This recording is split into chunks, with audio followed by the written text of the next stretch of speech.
আসসালামু আলাইকুম। আজকের ভিডিওতে আমরা দেখব কিভাবে নিজে নিজে অ্যাপ্লাই করে আহ, বাহিরের দেশে, বিশেষ করে অস্ট্রেলিয়ার এক্সাম্পল আমি দেখাবো কিভাবে ভিসা জব সিকিউর করতে হয় এবং ভিসা স্পন্সরশিপ যেটা বিভিন্ন কোম্পানি দিয়ে থাকে সেটা সেটার জন্য অ্যাপ্লাই করতে হয়। তো আমি যদি আপনি স্ক্রিন শেয়ার করি, শেয়ার মাই স্ক্রিন। সো প্রথমে আপনাকে গুগলে আমি অস্ট্রেলিয়াটা দেখাচ্ছি। আপনারা হয়তো এই সেম প্রসেস অ্যাপ্লাই করে বিভিন্ন কান্ট্রির ক্ষেত্রে দেখতে পারেন, তবে বিভিন্ন কান্ট্রির ক্ষেত্রে আপনার ক্যাটাগরি ডিফারেন্ট হতে পারে। সো এটা আপনাকে গুগলে সার্চ করে দেখতে হবে পড়াশোনা করে। সো আমি জানি অস্ট্রেলিয়ার ক্ষেত্রে আপনার যেটা স্পন্সর্ড ভিসা সেটা হচ্ছে 482। আমি প্রথমে হচ্ছে একটা জব সাইট, সেটা হচ্ছে অস্ট্রেলিয়ার সবচেয়ে পপুলার জব সাইট হচ্ছে সিক। সেটাতে গেলাম, সেটাতে যাওয়ার পরে আপনি 482 লিখে সার্চ দিতে পারেন, অথবা আপনি এখানে দেখতে পাচ্ছেন 482 visa sponsorship job is already here. So যদি এখানে না আসে তাহলে আপনাকে এখানে 482 ভিসা ক্যাটাগরিতে যাইতে হবে। এরপরে আমি এখানে যেহেতু আছে সরাসরি ক্লিক করলাম। আর যদি আপনি সরাসরি ওখানে না পান তাহলে এই যে এখানে আপনি স্পন্সরশিপ এখানে উল্লেখ করে দেবেন ভিসা ক্যাটাগরি। আমি এখানে দেখান বিভিন্ন অপশন আছে, বিভিন্ন মানে লেখার অপশন আছে। তো এখানে 482 ক্যাটাগরিতে এরপরে ক্লাসিফিকেশনে যাবেন। ক্লাসিফিকেশনে গিয়ে আপনার ক্লাসিফিকেশন যেটা রিলেটেড সেটাতে যাবেন। যেমন এখানে starting from accounting to alphabetical অর্ডারে দেওয়া আছে সব।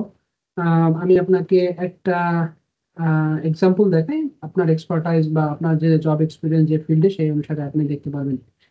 সো আমি যদি জবের সার্কুলার গুলো দেওয়া আছে, তো এখানে আমি জাস্ট একটা দেখাই education and training for example. Education and training এ এখানে আসলে আপনার এডুকেশন ট্রেনিং এ ডিফিকাল্ট হবে আমাদের দেশের মানুষের জন্য। সো আমি এখানে আম, কোন ফিল্ডে সেলসে যাই, সেলসে যাই। সেলস আর সেলস, সেলস এর দুটো জব আছে এখানে আমি দেখতে পাচ্ছি। সো আমি এখানে সেলসে গেলাম। সরি, 6টা জব দেখতে পাচ্ছি। তো সেলসে যাওয়ার পরে আপনারা এখানে দেখবেন বিজনেস ডেভেলপমেন্ট ম্যানেজার, তারপরে health business development manager for another company, I think, yes. So এখানে এখানে 6টা জব আছে। এখানে গিয়ে আপনাকে দেখতে হবে যে আসলে এদের রিকোয়ারমেন্টটা কি।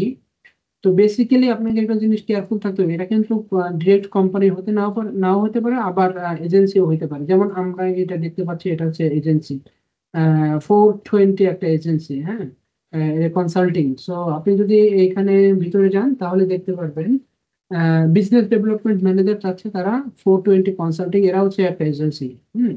সো এরা হচ্ছে ব্রিসবেনে, কুইন্সল্যান্ড ব্রিসবেনে।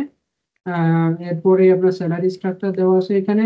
কোম্পানি হচ্ছে our client is global hospitality SaaS vendor that provides dine in payment solution to the food and beverage industry. So এরা হচ্ছে আপনার এজেন্ট আর এরা হচ্ছে মূল ক্লায়েন্ট। তো এখানে ওভারভিউ দেওয়া আছে আপনার রোল কি হবে, রেসপন্সিবিলিটি কি হবে, ইত্যাদি ইত্যাদি।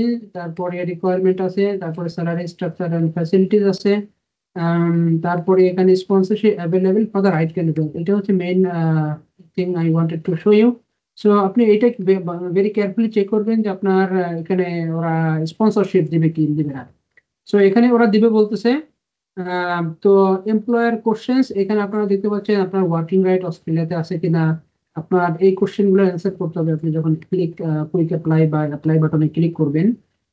How many years of experience do you have, how many years of business development experience, how many years of sales role, ইত্যাদি ইত্যাদি এখানে আপনার দেওয়া আছে। তো এগুলো দেখার পরে আপনার সাথে যদি ম্যাচ করে তাহলে আপনি এখানে কুইক অ্যাপ্লাই দিতে পারেন। তার আগে আই রিকমেন্ড আপনি এখানে একটা সাইন ইন অপশনে যাবেন। সাইন ইন অপশনে ক্লিক করলে সাইন আপ অপশন আসবে, সেখানে আপনি সাইন আপ করবেন, একটা প্রোফাইল ক্রিয়েট করবেন। এরপরে অ্যাপ্লাই করবেন। ওটা না করেও করা যায়, আপনি গেস্ট হিসাবেও অ্যাপ্লাই করতে পারবেন। ঠিক আছে, এই যে এখানে ডোন্ট ইউ হ্যাভ অ্যাকাউন্ট, যদি অ্যাকাউন্ট না থাকে এখানে রেজিস্টার করতে পারবেন। সো পরে আপনি এখানে অ্যাপ্লিকেশন প্রসেসটা স্টার্ট করতে পারবেন। তো আমি আরো দু একটা জবের সার্কুলার দেখি। এখানে আরেকটা জব সার্কুলার আমি দেখছি, এই 420, এরা হচ্ছে আপনার agent. Okay. So sales and marketing এর একটা জব আছে উলঙ্গনে, সিডনিতে। এখানে ওরা স্পন্সরশিপ করতে পারছে। সো দেখা যাক কি হয়, এখানে কি আছে detail. So as usual, so আপনার এখানে অল দ্য ডিটেলস আছে, কোথায় job location, salary, company responsibility, company structure কেমন, সেরকম কি কি রিকোয়ারমেন্ট সেগুলো দেওয়া আছে। মেইন কনসার্ন হচ্ছে আপনার স্পন্সরশিপ আছে কিনা এখানে।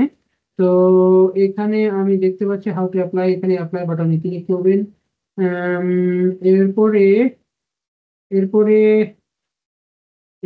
এরপরে ফ্লেক্সিবল ওয়ার্কিং আর standard business sponsorship, yes yes yes, আপনারা এখানে দেখতে পাচ্ছেন standard business sponsorship approve for visa subclass 186 and 482। So তারা এখানে ভিসা স্পন্সরশিপ করবে। আর আপনাকে এই জিনিসগুলো জানতে হবে, আপনাকে জানলে এরপরে আপনি এখানে অ্যাপ্লাই করতে পারবেন। কুইক অ্যাপ্লাই বাটন দিয়ে অ্যাপ্লাই করবেন। সো আমি যদি ব্যাকে যাই, ব্যাকে গিয়ে আমি আর একটা জব দেখার চেষ্টা করি।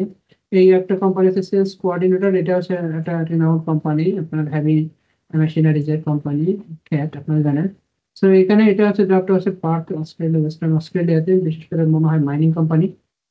তো এখানে ওরা এই রিকোয়ারমেন্ট গুলো দিচ্ছে, ইত্যাদি ইত্যাদি দিচ্ছে, ওয়ার্কিং আওয়ার ইত্যাদি সবকিছু দেওয়া আছে, কি দেওয়া, স্যালারি স্ট্রাকচার দেওয়া আছে, সবকিছু দেওয়া আছে। এখানে একটা জিনিস লেখা আছে, relocation and visa sponsor assistant can be offer to candidate currently located in Australia only. So এটা আপনাকে খেয়াল করতে হবে। সো আপনি যদি অস্ট্রেলিয়ার ভিতরে থাকেন তাহলে হচ্ছে এটা অ্যাপ্লাই করতে পারবেন, আদারওয়াইজ অ্যাপ্লাই করে কোনো লাভ নেই। এখানে এরা বলে দিচ্ছে যে অস্ট্রেলিয়ার ভিতরে থাকবে যারা তাদের জন্য এটা স্পন্সর করবে। সো আপনাকে সুন্দর একটা সিভি তৈরি করে এরপরে আপনাকে অ্যাপ্লাই করতে থাকতে হবে। অ্যাপ্লাই করতে করতে দেখা যাবে যে আপনার একটা সময় রেসপন্স আসতে পারে।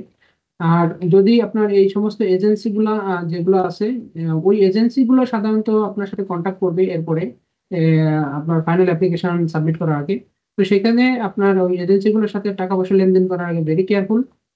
আগে সবকিছু যাচাই বাছাই করে তারপরে আপনারা অ্যাপ্লাই করতে পারেন অথবা টাকা পয়সা লেনদেন করতে পারেন। Thank you very much. Basically ওরা টাকা পয়সা যদি আপনার লেনদেন করতে বলে তাহলে খুব বেশি একটা করার কথা না, কারণ এই যারা ভিসা স্পন্সর করবে তারা খুব একটা বেশি টাকা পয়সা নেবে না। তো এখানে যেটা খরচটা হবে সেটা হচ্ছে ওই এজেন্টকে দিয়ে, ওই এজেন্টটা হচ্ছে আপনার এই সমস্ত প্রসিডিউর গুলো মেনটেন করে, সো তাদের একটা কস্ট আছে, সেই কস্টটা তারা নেবে। তবে আহামরি যদি কিছু দাবি করে সেটা আমূল্য হবে বলে আমি মনে করি। Thank you so much.